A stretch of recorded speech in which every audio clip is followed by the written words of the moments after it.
Welcome back, troglodytes, to your daily dose of guitar information, the Trogly's Guitar Show. We're going back to my roots, visiting, well, not really the Norland era, but I kind of lump it in there anyways because it's just as crazy as anything that came out in the Norland era, despite being part of the Henry J era. So today, we are going to look at what I view as the king of the super strats, as far as what Gibson made anyways. But this guitar is visiting us all the way from Poland. Don't ask me why these weird, crazy guitars always end up overseas. Probably due to not so much demand in the States, and then they just exported them new, but who knows how it got over there. But real quick before we get to the history of this model, the fun story behind this one is I was on Reverb late one night. I just happened to see this thing get listed. It was more than I wanted to pay, but it just happened to be the configuration I've been waiting years for. So I decided to bite the bullet, import it back from Poland, pay the piper, because I've been wanting to review and document one of these properly for a long time. So what is this elusive model we will be talking about today? Well, it is known as the Gibson US-1. Oh man, that looks fantastic. So as I was saying, I owned one of these before. I think I bought it for my 18th or 19th birthday, and it was the worst guitar I've ever played. But that particular one just was not kept well. Like, the condition was not good. It had been stored where there was like high humidity, so you had like the finish flaking off the sides. This one, definitely looking a lot better. It's got more movement too, man. Oh, that action is so low. My other one was so ridiculously high. So this is a model that I view as like a sleeper's collector model because it's so cool, it's so strange, it's not Gibson, but it is Gibson. So to fully understand this thing, first we need to do a little bit of history. So the Super Strat era. It's the 80s. Gibson's not really known for these types of things. They were trying to create their own version of a Super Strat to be, popular and get in with the times. So this started all the way back in the Norland era. You could potentially count things like the S1 and the Marauder as like the Telecaster and Stratocaster ripoffs, but I view the first attempt at really getting into this market to be with the Gibson Victory series. They looked like this. I have reviews and demos of pretty much every single different iteration, so you can check them out there. But they didn't necessarily have trem systems. I mean, some of them could have a factory Kahler, but not most of them. They were more so kind of a Gibson's take on a regular Strat.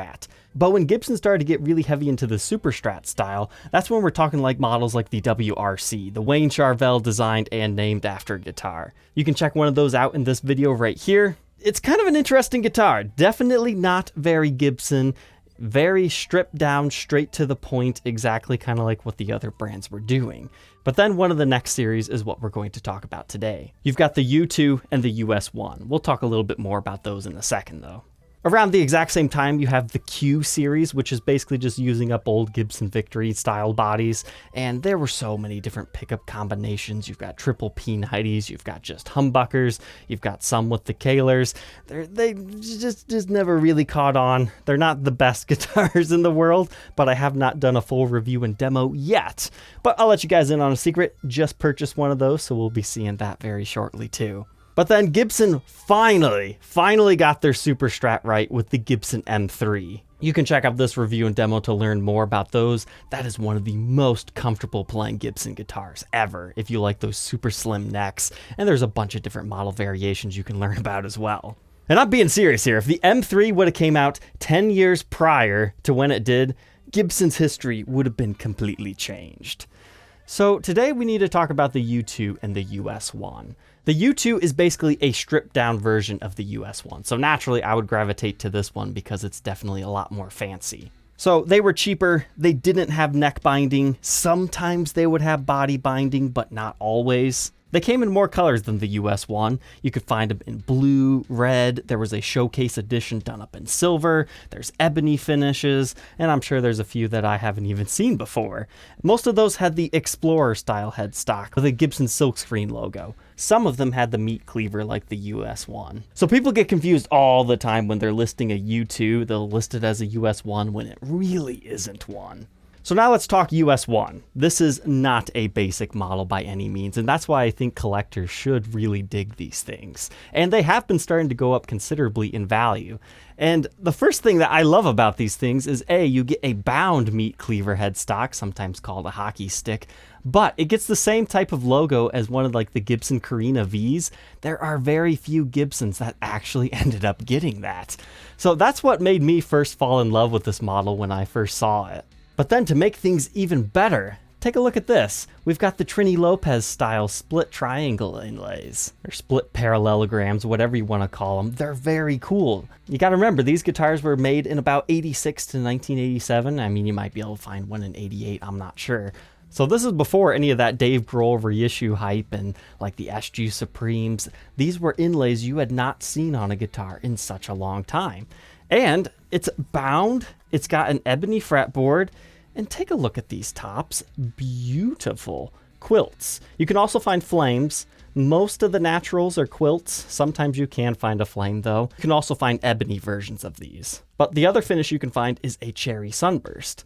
Now the one thing I've never really loved about the natural ones is the backs are black, which it's kind of boring in my opinion. The cherry sunburst ones, their backs are cherry, so you can actually see some of the maple wood grain. And in case you're a super collector, there was also a limited edition of 20 of these done up by Jim O'Connor, which you can learn about in this episode right here. Essentially, it was just like this, except for it had warplanes painted on it, a bunch of different scenes. Each of the 20 were different. So that's one of those ones most people don't know about, but they're kind of cool when you do. And then very few select models of the US-1 also came with a quilted back or a flamed back. So it's just like the top. These are just maple veneers. They would also do it on the back, kind of like a The Les Paul. Unfortunately, this is not one of those. I tried long and hard to find another photo of one. I know I've seen it before. It's just very hard to even find photos of these things in general, besides the few that have shown up in the past couple of years. So now we need to get onto the body here. You could find them in ABR1 stop bar tailpiece variety, which is the one I've been looking for such a long time. They're hard to find because people hold on to those. But most of them had Kahlers. I mean, if we're being realistic here, when you think Super Strat, you kind of think of Kahler, right? So it makes sense, but I just don't like Kahlers, and I'm very happy that I found a stop bar variety. But you had new pickups in here. So these are just Gibson single coils. They usually have a very light gray bobbin to them. It's hard to find these things in stock original condition. A lot of people will swap the pickups out on them. And you get a humbucker in the bridge. Now, if I remember correctly, yes, it is a push-push pot. Hopefully that still works. Very common for those to break in the late 80s era, but that should split your humbucker into a single coil. But instead of any type of a toggle switch, you have on and off switches. So you can get any combination of pickups you want. Just your neck, just your middle, just your bridge, combination of each, or you can just have all three on. And once again, don't forget your coil splitters. Personally, I hate that setup. I wish it was just something a little bit more similar, but it was an experimental period in time. And speaking of an experimental period of time, the body, I mean, it looks beautiful, right? Quilt maple veneer, 2 pieces. But these are supposed to be the lightest guitars ever made, if you agree with their marketing materials originally produced. They call it a chromite body. So essentially what they do is this has a balsa wood core to it. So that's a very cheap, lightweight wood, and then they sandwich it with maple. So even though you can't see the maple here, it's still there. The core of this guitar is balsa wood though. So I'm hoping we can see that on the workbench. There's not too much paint in our way. And if I'm understanding correctly, the neck was done the exact same way. I'm not sure how they did that. That might just be some false information, but hopefully if we take a look under our truss rod cover, we can get some answers on that as well. But one more topic to talk about before we move on to the workbench segment is the prototype US-1. I guess I don't know if it's a prototype, but it's the one that they use for their marketing pamphlet page. You can see that right here. So that one actually had completely different pickups than what was in the production ones. They look very similar to the slim buckers that you find in the Junior Pro and the Studio Pro that came out slightly after this guitar. You can see that bridge one's just a little bit thicker, whereas the other ones actually seem like a slim coil. So that's a pickup, as far as I understand, never actually made it to production. And you'll notice it had black hardware instead of gold. But those ones, the headstock had a mother of pearl logo instead of the raised Gibson one. I think they did the production ones a solid by doing that. That's what makes this thing so cool. So that is a rundown on everything I know about the Gibson US-1. Let's go ahead, throw it on the workbench and take an individual look at its parts and specs and tell you a little bit more about these, as well as get to hear how it sounds. Inside the Gibson US-1, let's see if we can make some visual sense out of this guitar that I've been talking about for so many years. So starting with the pickups, unfortunately there's not any fancy names for these things in the original advertisements of these guitars. They just say they have fierce attack and screaming dynamics on it. So as far as like calling it something, yeah, unfortunately no, I don't have anything of that nature to show you, but you can see the bottom side just like a regular Stratocaster style pickup really. And remember, as I was telling you earlier, these original ones have like a yellow brownish color to the outside of them. That's how you can easily tell if it's one of the original ones or if it's been replaced.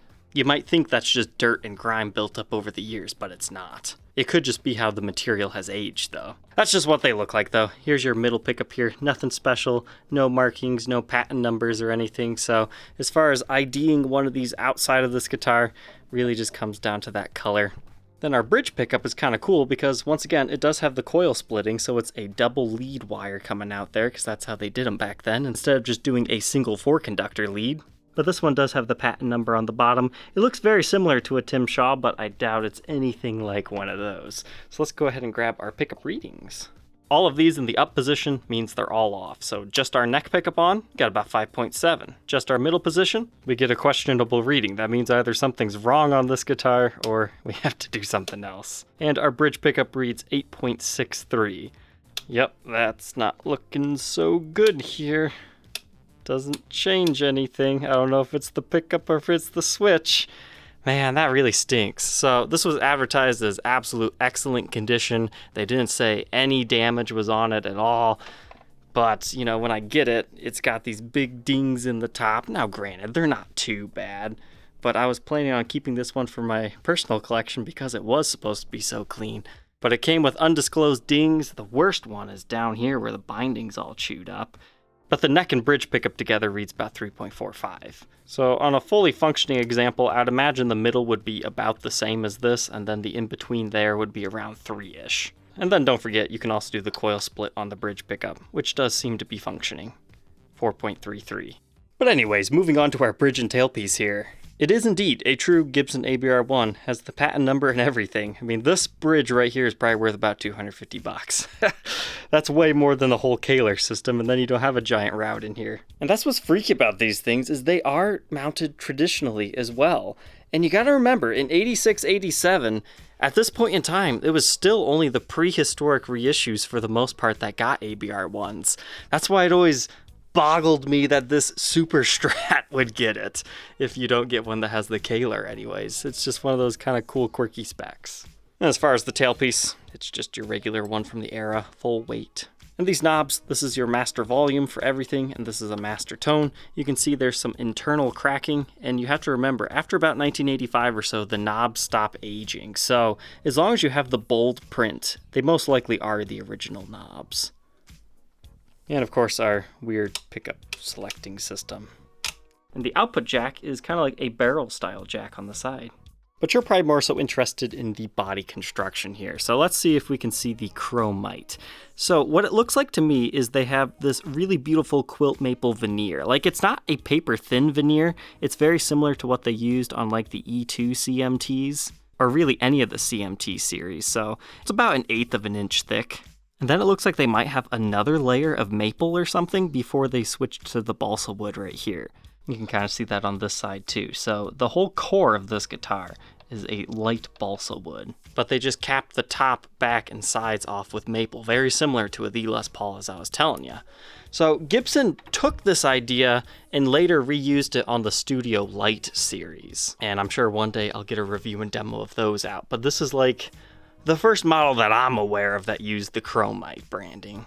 Let's just take a quick second here to appreciate the beautiful wood grain on this thing, though. It's so 3D, like so ridiculously 3D that even when you kind of look at it in the light, You can actually see the lacquers kind of like sinks in at those areas. It makes it even look even more 3D. It's kind of crazy. But as I was telling you earlier, there are a few nicks and dings on this one, especially in the horn areas. It's kind of a shame, but I mean, at the end of the day, I would call this one very good condition. This chewed up binding area truly is the worst of it all. And you might be able to clean that up with a razor blade a bit if that bugs you. But that is a great two-piece maple top. But moving on from our chromite body, we have a maple neck. All my other videos, I was wrong, I'm sorry. You can't really see it unless you look at a cherry one, and even then it's kind of hard to tell, but looking in here, you can very clearly see that is a maple neck. But it still does have the ebony fretboard, and you do have the binding on it, as you can see right here. And you've got the real mother of pearl inlays. They're the split parallelograms, triangles, Trini Lopez, whatever you want to call these things.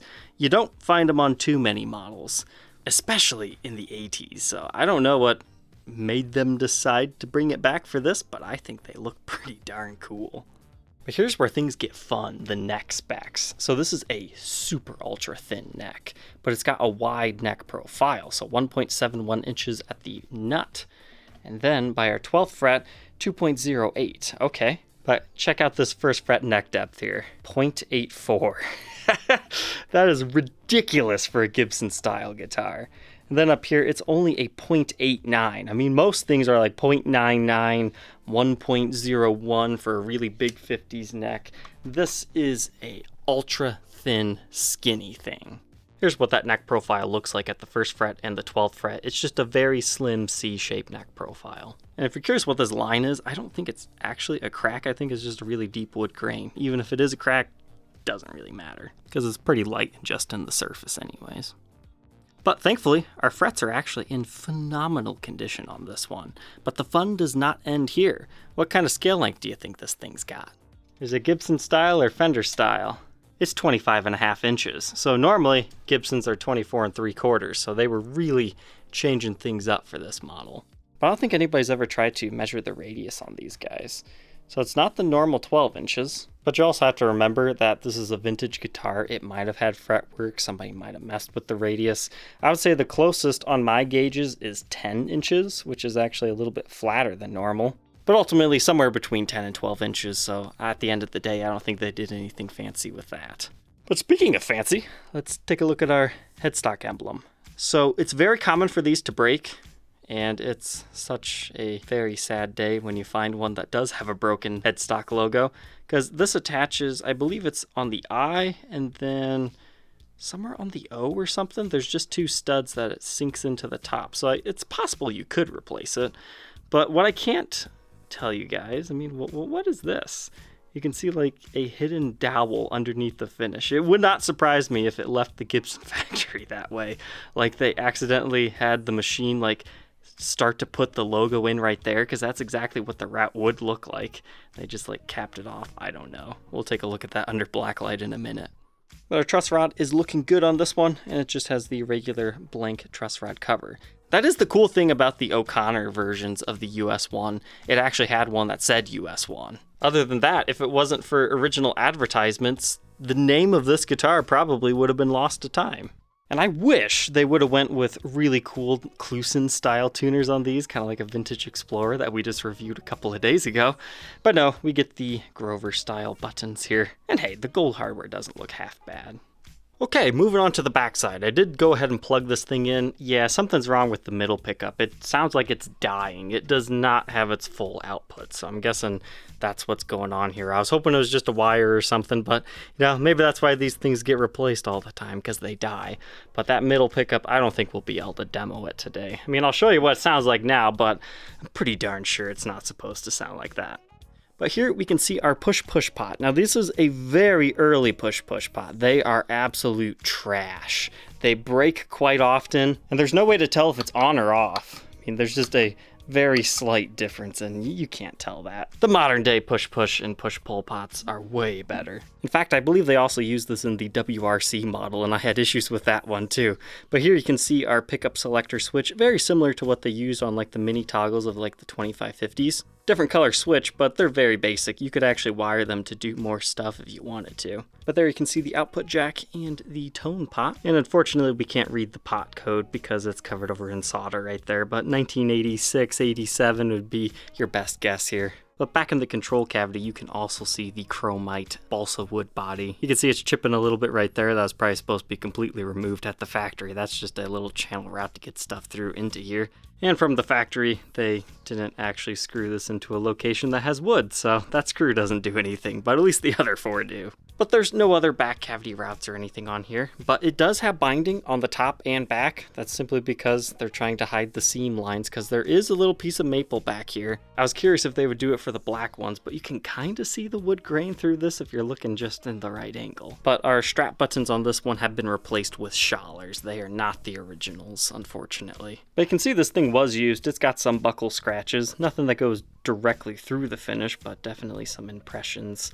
There's also a few areas along the binding where you can see where the binding truly ends and the body begins.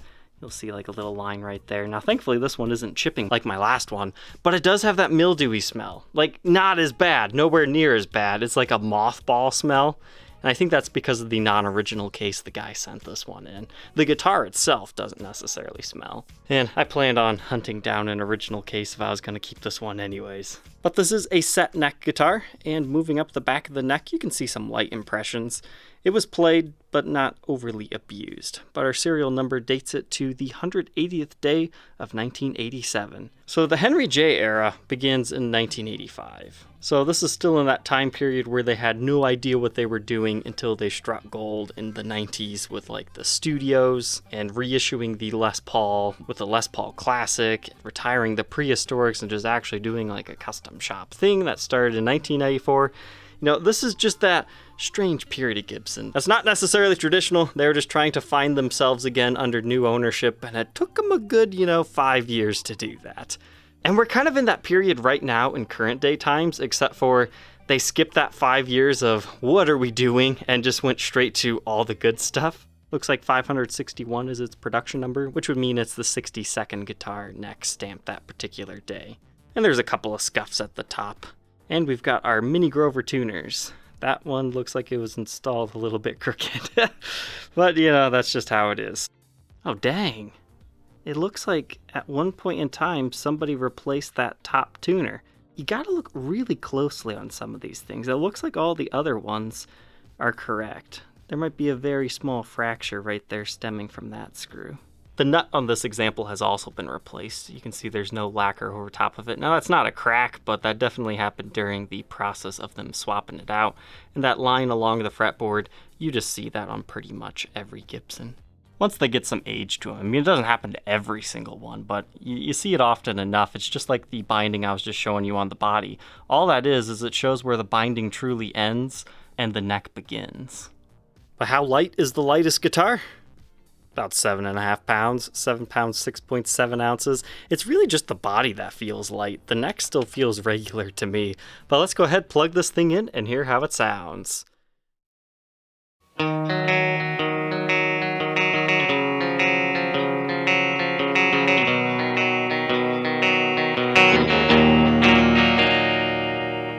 Okay, let's go ahead and run through our tones here. We'll start with our neck pickup.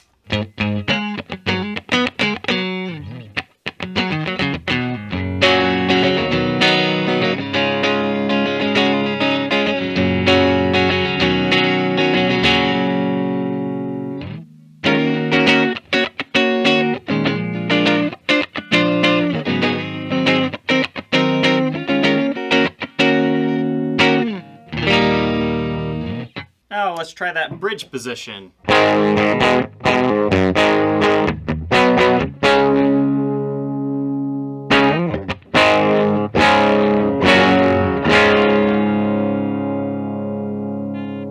Of course, you can also coil split that.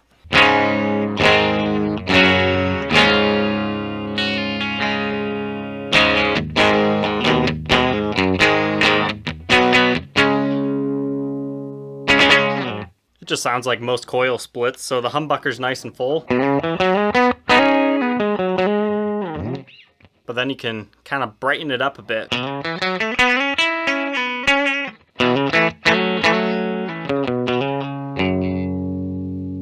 And as I was saying earlier, I really think this middle pickup is on the fritz. It sounds so thin and anemic.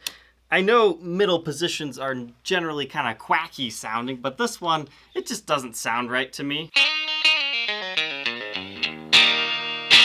The volume is a lot less on that. And I rose the pickup up by putting some paper towels underneath it just to get it higher up, and that was the only way I could even get it semi-what usable.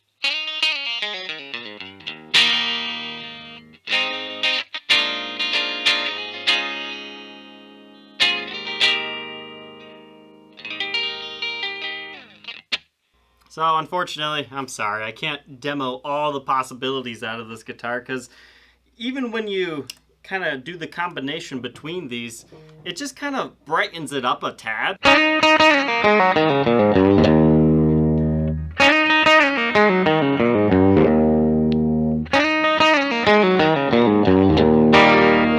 And that's just because these pickups way overpower that middle one, so unfortunately, something's not right there. But here's these two anyways.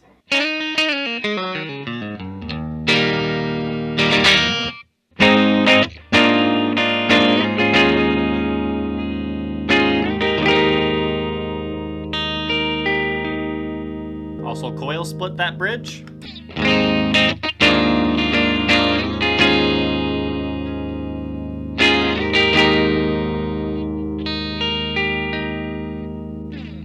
So it might not normally be the guitar that you think about clean tones on, but so far I didn't think it sounded too half bad. Like, put a Texas Special in the middle and this thing will be all back up and running.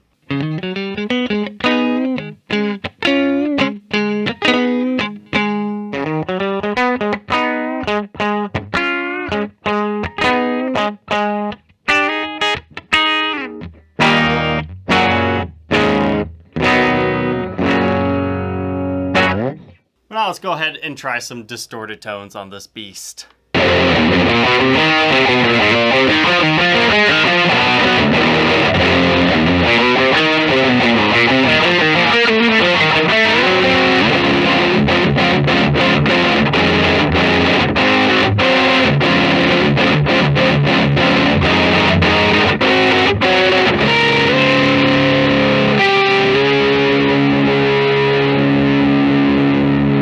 Now we'll try the coil split version.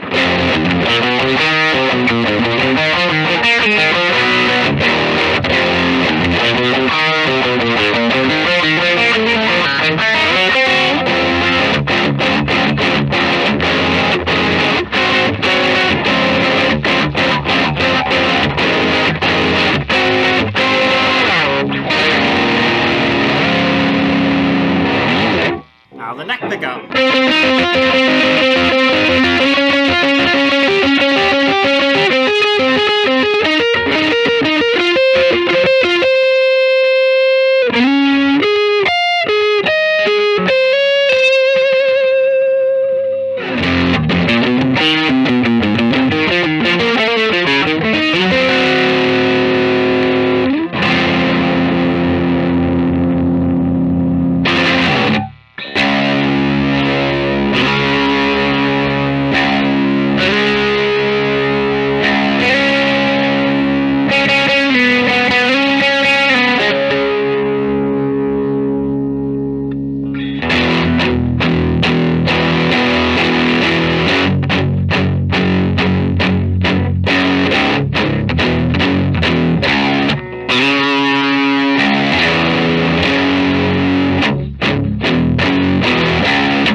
I'll just kind of compare them together. So this is just your bridge pickup.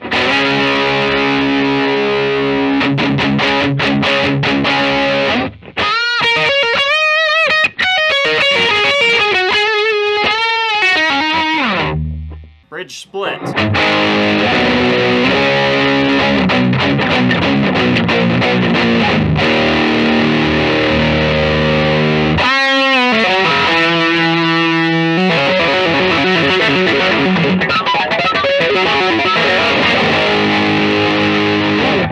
just our neck pickup.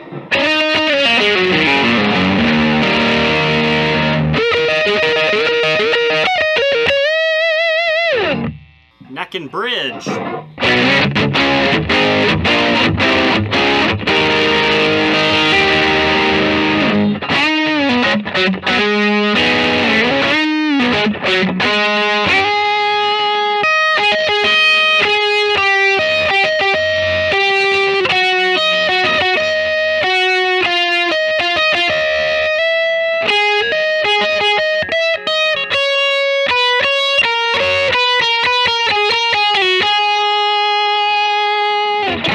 Just for fun, the bridge in the middle.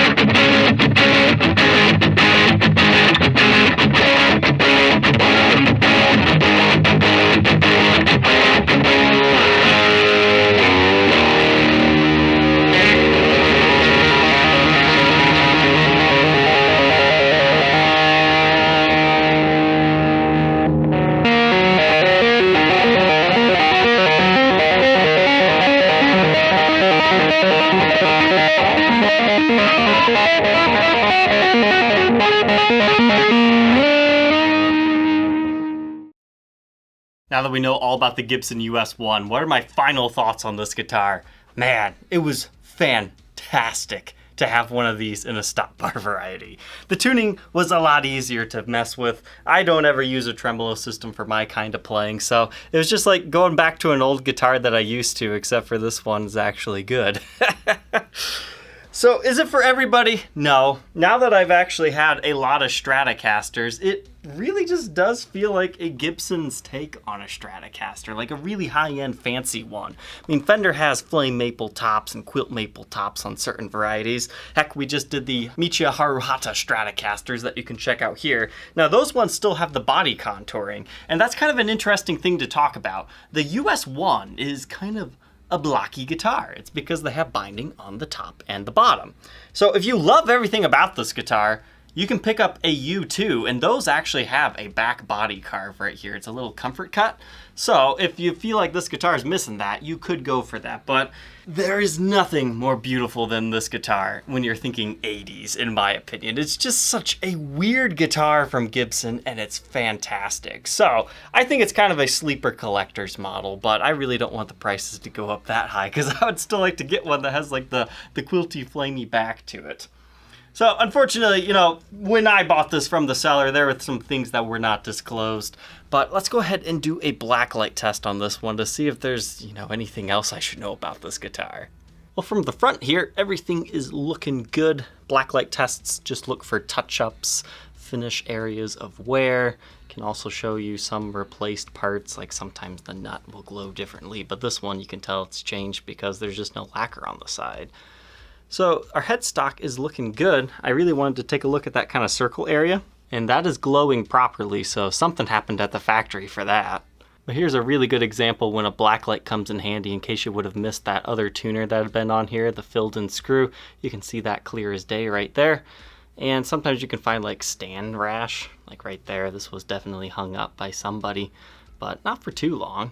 And there's not a lot of players wear on the neck. That's just sweat absorption. So whoever had this was mainly a cowboy chord player guy, not so much the soloing type. Back here, you just see your regular stuff, maybe a strap messed with the finish a little bit. Remember, this is a black finished guitar, so black finishes can hide a lot of sins. The area where the binding's all chewed up, you can see that clear as day. I'm only telling you guys all this stuff because it's been a while since I've done a talking blacklight test. But yeah, I would say this thing's looking good. Thank you, Troglodytes, for tuning into today's review and demo. I'm sorry that middle pickup wasn't behaving for us, so we couldn't get all the different tonal opportunities, but I had a great time with this thing. I hope you enjoyed watching it. Don't forget to like, comment, and subscribe, and we will catch you tomorrow on the next episode. Take care.